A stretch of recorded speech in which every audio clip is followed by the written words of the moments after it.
ஒரு 1 week back மாண்புமிகு நிதி அமைச்சர் பேசும்போது ஒரு 3 டிபார்ட்மெண்ட்ல இருந்து ரிவ்யூ பண்ணி அந்த ஃபைல்ஸ்லாம் என் டேபிளில் இருக்குன்னு சொன்னார். அது ஏதோ போகிற போக்கில் அவர் சொல்லலை, உண்மையிலேயே என் டேபிளில் இருக்கு. அத்தனையும் ப்ரூஃபோட இருக்கு. ஓபன் பண்ண வச்சிடாதீங்க. மாண்புமிகு பேரவைத் தலைவர் அவர்களே, அண்ணன் சொன்னாங்க எல்லாம் மலையில் இருக்க வசிக்கிறவங்களுக்கெல்லாம் ரோடெல்லாம் போட்டிருக்கிறோம் அப்படின்ட்டு. அண்ணனுடைய மாவட்டம்தான் திண்டுக்கல் மாவட்டம். கொடைக்கானல் பிளாக் தாண்டிக்குடி என்ற ஒரு பஞ்சாயத்தில் போன வருடம் எங்கள் தலைவர் தளபதி அவர்கள் படப்பிடிப்புக்கோசம் ஷூட்டிங்கோசம் அங்கே போனார். ஒரு சீன் எடுக்கணும்னு சொல்லிட்டு அந்த கரடு முரடா ஜீப்பில் மேலே ஏறி அந்த இடத்துக்கு போனார். தாண்டிக்குடியில் நானும் கூட போயிருந்தேன்.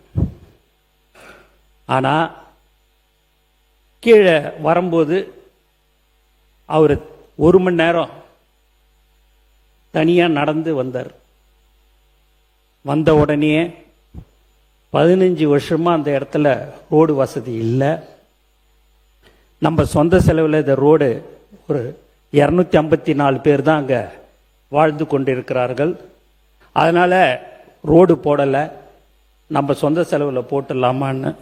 நம்மளை பேனர் வைக்கவே விடலை, நம்மளை எங்கே போய் இந்த ரோடு போடுறதுக்கு விடுவாங்க சார் அப்படின்னு. நம்மளுடைய ஆட்சி கண்டிப்பாக வந்துடும் சார், வந்த உடனே போட்டுடலாம் அப்படின்னு சொன்ன சிரிச்சார். நான் பதவியேற்று 5வது நாள் முதலமைச்சர் அலுவலகத்திலேருந்து ஒரு நோட் ஷீட் வருது.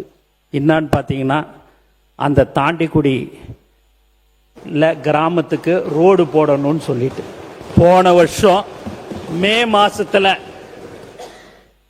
சொன்னதை நினைப்பு வச்சுக்கின்னு நான் அதை மறந்துட்டேன். எங்களுடைய முதலமைச்சர் அவர்கள் வந்த 5வது நாட்களே அதை போடுறதுக்கு சொன்னார். இன்னைக்கு சுமார் 5 கோடி ரூபாய் ஒதுக்கீடு செய்யப்பட்டு இன்று வேலை ஆரம்பிக்கப்பட்டிருக்கிறது என்பதை இந்த அவையில் நான் தெரிவித்துக் கொள்கிறேன். உறுப்பினர் அவங்க பேசுறாங்க, அவங்க மூலம்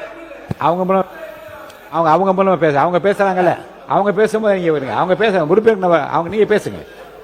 இல்ல அவங்க மூலம் பேச உங்க உறுப்பினர் தானே பேசுறாங்க, பேசட்டும். இல்ல இல்ல அதாவது இப்படி மாண்புமிகு அமைச்சர் அவர்கள் சொன்னது கூடம் நகர் என்று ஒரு நகர் ஏதோ ஒரு பகுதியில் இருக்கிறது. நான் சொல்ல பிரதான சாலை கிடையாது, தாண்டிக்குடியில் அது ஒரு பிரதான சாலை கிடையாது. கூடம் நகர் இல்லை, அது இல்லை. கூடம் நகருக்கு கூடம் நகருக்கு நாங்கள் பண ஒதுக்கீடு செய்து அதுக்காக ஒதுக்கிய பணத்தை அந்த டெண்டர் எடுத்தவர் இறந்து விட்டார். இறந்து விட்டதற்கு பின்னால் வீரகுமார்னு இறந்துட்டார். அதுக்கு பின்னால் இப்போ டெண்டர் வச்சாச்சு, அதுக்கு தான் அந்த பணி நடக்குது.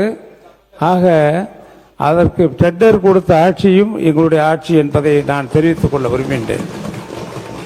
இதில் குறிப்பாக எங்களது ஆட்சியில் கிராமப்புற உட்கட்டமைப்பு வசதிகளை மேம்படுத்துவதற்காக பல்வேறு திட்டங்களின் எல்லா திட்டங்களுடைய நிதிகளையும் ஒதுக்குறோம்.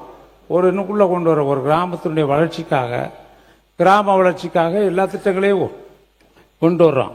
அதில் பார்த்தீங்கன்னா அனைத்து கிராம அண்ணா மறுமலர்ச்சி திட்டத்துக்கு 1200 கோடி கொடுத்துருக்கோம்.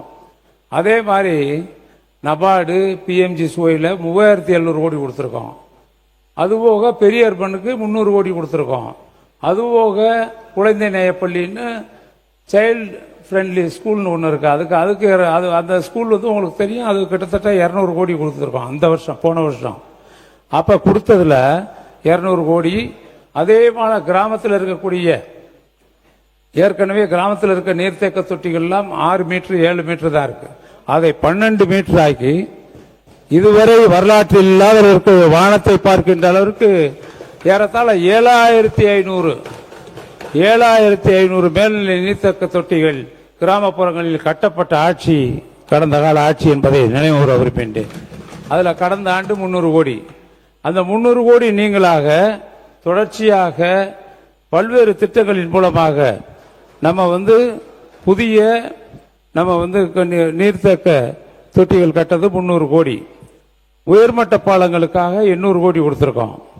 இது போக ஊரக பகுதியில் உள்ள தெருக்கள் மற்றும் அந்த குறுகலான சந்துகளுக்காக 350 கோடி கொடுத்துருக்கோம். ஊரக பகுதியில் உள்ள மண் சாலைகளை ஓரடுக்கு கப்பி சாலைகளாக மாற்றுவதற்கு 150 கோடி கொடுத்துருக்கோம். அதே மாதிரி கிட்டத்தட்ட அங்கே இருக்கக்கூடிய நீர்வளங்களை பாதுகாப்பதற்காக ஒரு 500 கோடி கொடுத்துருக்கோம். இது ஊராட்சி மன்ற கட்டடங்கள் கட்டுவதற்கு 157 கோடி கொடுத்துருக்கோம். அதுபோக நமக்கு நாமே திட்டத்திற்காக 150 கோடி கொடுத்துருக்கோம். ஏறத்தாழ 8000 கோடி அளவிற்கு நாங்கள் நிதி அளித்திருக்கிறோம் கடந்த ஆண்டு.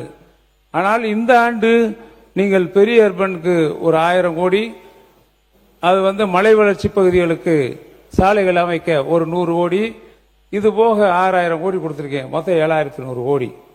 இதை கணக்கிட்டு பார்த்தால் இந்த நிதிநிலை அறிக்கையில் கடந்த ஆண்டு நடந்த உள்கட்டமைப்பு வசதிகளுக்காக, கிராமப்புற உள்கட்டமைப்பு வசதிகளுக்காக வழங்கப்பட்ட பணம் ஏறத்தாழ 8000 கோடி. நீங்க 7807 கோடின்னு வச்சுக்கோங்க, நீங்க 7100 கோடி கொடுத்திருக்கீங்க. ஆக குறைவாகத்தான் இருக்கிறது. இந்த நிதிநிலை அறிக்கையில் பார்க்கின்ற பொழுது எந்த வித்தியாசமும் தெரியல. வீடு கட்டுறதுக்குனால 3500 கோடி தான். இதுக்கு உள்கட்டமைப்பு பள்ளிக்கல்வித்துறை அமைச்சர்கள். மாண்புமிகு பேரவைத் தலைவர் அவர்களே, பல்வேறு விஷயங்களை மூத்த உறுப்பினர் அண்ணன் சுட்டி காண்பித்துக் கொண்டிருந்தார். நேற்று கூட மூத்த உறுப்பினர் ஏவாவில் அண்ணன் பேசும்போது சமஸ் அவர்களினுடைய ஒரு புத்தகத்தை கூட காட்டினாங்க. நான் சமஸ் அவர்களினுடைய வார்த்தைகளை நல்லா படிக்கக்கூடிய ஒரு ரீடர். அவர் இன்னொரு ஆர்டிகிள் எழுதியிருந்தார். ஆர்டிகிளின் தலைப்பு என்ன தெரியுமா? விஜய் 100 ஊழலுக்கு எதிரான ஒரு அடி. என்ன பேசினாலும் ஆதாரம் காட்டுங்கள், ஆதாரம் காட்டல அவர் சொல்கிறார்கள். அமைச்சர் பெருமக்கள் எழுந்து பேசுகிற போதே தவறு நடந்திருக்கலாம் என்று அவரே சொல்கிறார். முதலில் தவறு நடந்திருக்கலாம் என்று ஒப்புக்கொண்டதற்கு ஒரு பணிவான நன்றியை தெரிவித்துக் கொண்டு, ஆதாரங்களை நாங்கள் காட்டும் போதே இப்படி பேசுகிறார்கள். மாண்புமிகு முதலமைச்சர் ஆதாரங்களை வைத்திருக்கிறார், அவர் ஒருவேளை எடுத்து காட்டிவிட்டார் என்று சொன்னால் அவர்கள் நிலைமை நினைத்து பார்த்தேன். கொஞ்சம் கவலையாகத்தான் இருக்கிறது.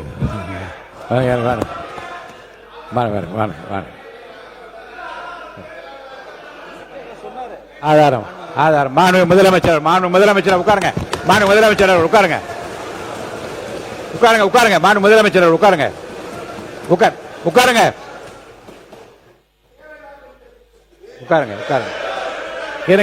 இருங்க. ஆதாரம் இருக்கான்னு கேட்டீங்க. திடீரென்று முதலமைச்சர் எந்திரிச்சு பேச முற்படுறாங்க. அப்ப திருப்பி எதுக்காக நீங்க கத்திட்டு? உட்காருங்க, தயவு செய்து உட்காருங்க, எழுந்திருக்காதீங்க. மாண்பு முதலமைச்சர் அவர்கள். மாண்புமிகு பேரவைத் தலைவர் அவர்களே, நான் அதை சொல்ல வேணான்னு தான் நினைச்சேன். ஆதாரம்னு கேட்குறாங்க. ஒரு 1 வீக் பேக் மாண்புமிகு நிதி அமைச்சர் பேசும்போது ஒரு 3 டிபார்ட்மெண்ட்ல இருந்து ரிவ்யூ பண்ணி அந்த ஃபைல்ஸ்லாம் என் டேபிள்ல இருக்குன்னு சொன்னாரு. அது ஏதோ போற போக்கில் அவர் சொல்லல, உண்மையிலேயே என் டேபிள்ல இருக்கு. அத்தனையும் ப்ரூஃபோட இருக்கு. ஓபன் பண்ண வச்சிடாதீங்க. எப்போ ஓபன் பண்ணணுமோ அப்போ கரெக்டா எல்லாமே ஓபன் ஆகும். மாண்புமிகு இந்து அறநிலையத்துறை அமைச்சர் அவர்கள். மாண்புமிகு பேரவை தலைவர் அவர்களே, நம்முடைய மதிப்பிற்குரிய அண்ணன்கள் எல்லாருமே பேசுங்கன்றாங்க. ஆனா முதலமைச்சர் பேச ஆரம்பிச்சார்னா, ஆதாரத்தை காட்ட ஆரம்பிச்சார்னா என்ன நடக்கும்ன்றது இதுல இருந்தே நம்ம புரிஞ்சிக்க முடியும். ரெடியா? மாண்பு முதலமைச்சர் அவர்கள்.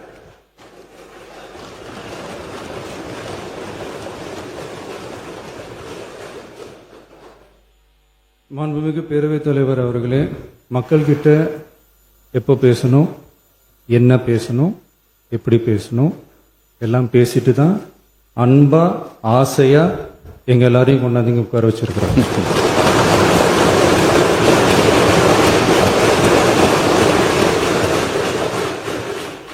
நான் பேசுவேன், பேசக்கூடாதுன்னு ஒன்றும் இல்லை. இடைத்தேர்தலையாவது சில பேருக்கு நல்லது நடக்கணும்ல.